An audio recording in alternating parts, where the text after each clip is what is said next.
मेरी उत्पत्ति कहीं ना कहीं शोषण, दमन, उत्पीड़न, उसके खिलाफ आवाज उठाने के लिए, उसके खिलाफ लड़ने के लिए मेरी उत्पत्ति हुई है। और मेरी उत्पत्ति नियति ने किया है, मेरी उत्पत्ति प्रकृति ने लिखना चाहिए।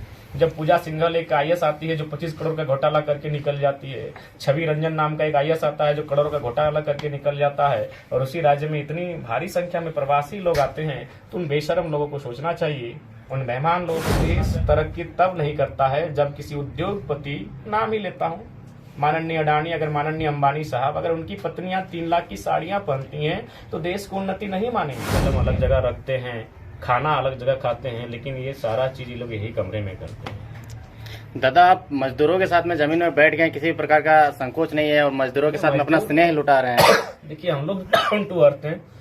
मेरी जगह कोई दूसरा होता, अपनी तारीफ करने की आवश्यकता नहीं है। इतनी बीमार अवस्था में शेड्यूल को अपना या तो कैंसिल कर देता, लेकिन चूंकि बहुत उम्मीद के साथ शेड्यूल था और हम लोग बोल रहे थे कि भाई शेड्यूल जब बना है 5 तारीख को बेंगलुरु का, तो वहाँ जाएंगे ही। दूसरा कोई होता तो आराम से कैंसिल कर सकता था। सेहत से बड़ा किसी का कुछ नहीं होता है, लेकिन हम लोग को मानना है कि हम लोग शरीर नहीं, हम लोग विचारधारा हैं, और अगर हम लोग नहीं भी रहेंगे तो हमारी विचारधारा राज्य के बाहर भी जा चुकी है और सहमत है हमारी विचारधारा से लोग। कल ही कर्नाटक के अधिकारी मिले थे, वे लास्ट में अपना ड्रेस बदल के आए, चूंकि वो सरकारी व्यक्ति थे और हमसे सेल्फी लेने का काम किया। वो कन्नड़ थे, कर्नाटक थे, लेकिन विचारधारा से सहमत है। तो आज ये कमरा जहाँ 15 बाय 15 का कमरा है, जिसमें हमारे मजदूर भाई जो 10-8 की संख्या में रहते हैं, कहीं ना कहीं ये राज्य सरकार जो हमारी गवर्नेंस है या फिर हमारे जो ब्यूरोक्रेट्स के लोग हैं, उन बेशरम लोगों को थोड़ा दिखना चाहिए। जब पूजा सिंघल एक आईएएस आती है जो 25 करोड़ का घोटाला करके निकल जाती है, छवि रंजन नाम का एक आईएएस आता है जो करोड़ों का घोटाला करके निकल जाता है, और उसी राज्य में इतनी भारी संख्या में प्रवासी लोग आते हैं, तो उन बेशरम लोगों को सोचना चाहिए, उन मेहमान लोगों को सोचना चाहिए कि आपको हमारा राज्य क्यों मिला था, हमारा राज्य हमारी जनता ने आपको क्यों दिया था। क्या इस दिन के लिए दिया था? अपने निजी स्वार्थ की पूर्ति के लिए दिया था? मैं दावे और विश्वास के साथ कहता हूँ, आज झारखंड में जितने भी विधायक है, अगर 2-4% होंगे तो होंगे, मानता हूँ, ईमानदार होंगे, निष्ठापूर्वक कार्य करते होंगे। बाकी 70 से 60 विधायक ऐसे हैं जिनका मुझे लगता है 4-4 जिलों में, 4-4 राज्यों में अवैध संपत्ति है। अवैध नहीं, चूंकि वो लोग लीगल कर लिया होगा, पैसा वाले हैं। तो बताइए, आपका बाकी लोग अपने गांव में नहीं रह पा रहे हैं और अब 4 राज्य में अपना साम्राज्य का विस्तार कर लिए हैं, और आप कहते हैं हम गांधी को मानते हैं, आप कहते हैं भगत सिंह को मानते हैं। जी नहीं, आप झूठ बात करते हैं। गांधी ने एक ही लाइन कहा था, रिसोर्सेस, ऐसे लाइन तो उन्होंने बहुत कहा था, लेकिन उनकी फेमस लाइन एक है, resources are made for our need, not for our grid.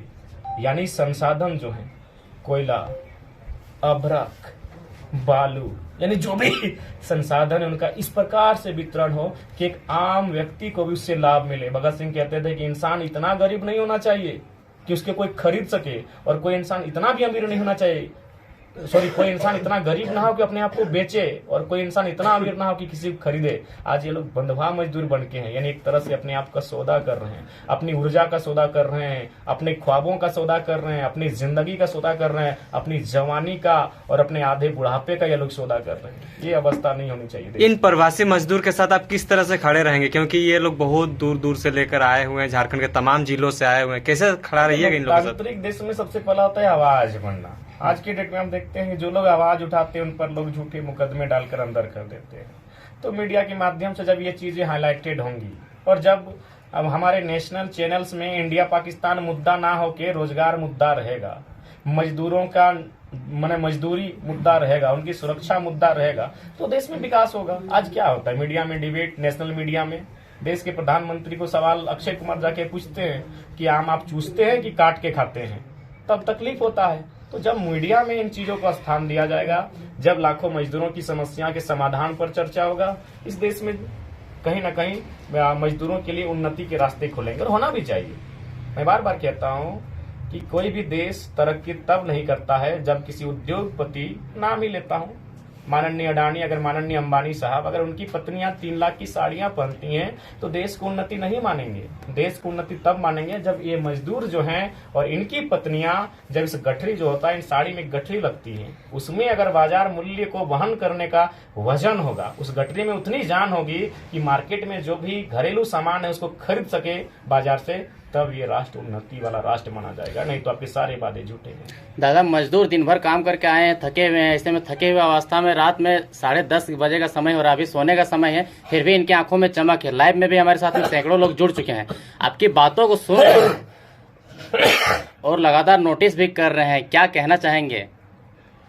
देखिए, कहीं ना कहीं कोई तो शक्ति है जो हमारे पीछे काम कर रही है, कोई तो शक्ति है जो हमसे चाहती है कि तुम मजदूरों के लिए बात करो, वरना किसकी इतनी हैसियत और किसकी इतनी साहस है कि आज इस अवस्था में अपने आप को मेरा शरीर के एक कण लगभग मतलब टूटा मतलब थकान से, बीमारी से, यानी कोई है शक्ति जो चाहती है तुम मजदूरों के हित में बात करो, तुम छात्रों के हित में बात करो, तुम शोषण अन्याय के हित में बात करो। मैं बात कर रहा हूँ, नहीं तो आज सांसद और विधायक का औकात नहीं है कि वो टाटा से सवाल कर ले, वो IAS IPS से सवाल कर ले, वो DMT फंड का हिसाब सार्वजनिक मंचों से मांगे कि धनबाद जिला में 1500 करोड़ का DMT फंड जमा है, उसका खर्चा कहाँ किया जा रहा है। तो कहीं ना कहीं कोई शक्ति है जो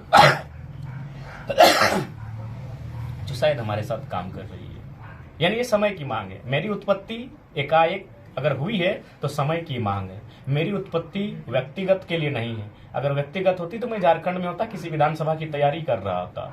मेरी उत्पत्ति कहीं ना कहीं शोषण, दमन, उत्पीड़न, उसके खिलाफ आवाज उठाने के लिए, उसके खिलाफ लड़ने के लिए मेरी उत्पत्ति हुई है। और मेरी उत्पत्ति नियति ने किया है, मेरी उत्पत्ति प्रकृति ने किया है, और यही मेरी उत्पत्ति का कारण है।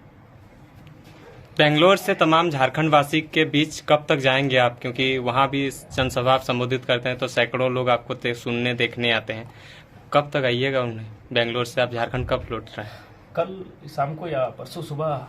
सेहत ठीक अगर होता तो आज ही लौट जाते, लेकिन थोड़ा सा हॉस्पिटल आज गए थे, यहाँ संत जॉन करके कोई हॉस्पिटल है बेंगलुरु में, अच्छा, वहाँ लगभग 4-5 घंटा ट्रीटमेंट करवा के आए हैं, तो निकल जाएंगे उसके बाद। स्वास्थ्य में लगातार दादा आपका सुधार हो रहा है कि नहीं? क्योंकि आपका लगातार देख रहे हैं दिनों दिन बढ़ता जा रहा है, खराब होता जा रहा है। डॉक्टर का एक ही कहना है, डॉक्टर भी मेरे बहुत अच्छे फैन है, मतलब समर्थक हैं, फैन कहना सही नहीं होगा, समर्थक है, मेरे विचारों को मानते हैं और मेरा समर्थन करते हैं। उन्होंने भी कहा कि तुम्हारी जो अवस्था है इतना मत मतलब सभाएं करो, नहीं तो थ्रोट कैंसर के चांसेस हो सकते हैं। दादा, बीमारी क्या है आपका? देखिए, बीमारी यही है कि जो 2 साल का स्ट्रगल, सबसे पहला बात 4 घंटा, मैं अपनी तारीफ नहीं करूंगा, अगर होगा तो पूरे भारत में विश्व के इतिहास को देखिए कि शायद किसी पॉलिटिकल लीडर ने 4 घंटा भाषण दिया और बिना एक बूंद पानी नहीं। डुमरी की जो जनसभा थी, मैंने 3 घंटा 47 मिनट बिना पानी की बूंद पिए दिया था, यानी एवरेज हम 2.5 घंटा 3 घंटा अपना बात को रखते हैं सभा में। फिर मीडिया को कम से कम नहीं करने से भी 1 घंटा 1.5 घंटा चला जाता है, अलग अलग मीडिया को अलग अलग बयान जाता है, तो उससे क्या होता है कि एक एनर्जी, जो कि आपको बोलने में बहुत ऊर्जा खपत होती है, और प्लस हम सोचते भी हैं सभा में आखिर इतना वर्ड्स कैसे आएगा, यानी आप मेरे साथ शारीरिक ऊर्जा और मानसिक ऊर्जा उस सभा में दोनों खपत होता है। हम अगला टॉपिक को मन में ही तुरंत सोचते हैं, यानी दिमाग मेरा 2 चलता है, एक बोल रहे हैं उस पर भी चल रहा है कि बोलना क्या है, शब्द गड़बड़ नहीं, और दूसरा कि इसके खत्म होने के बाद हम क्या बोलेंगे, यानी दिमाग भी स्ट्रगल करता है।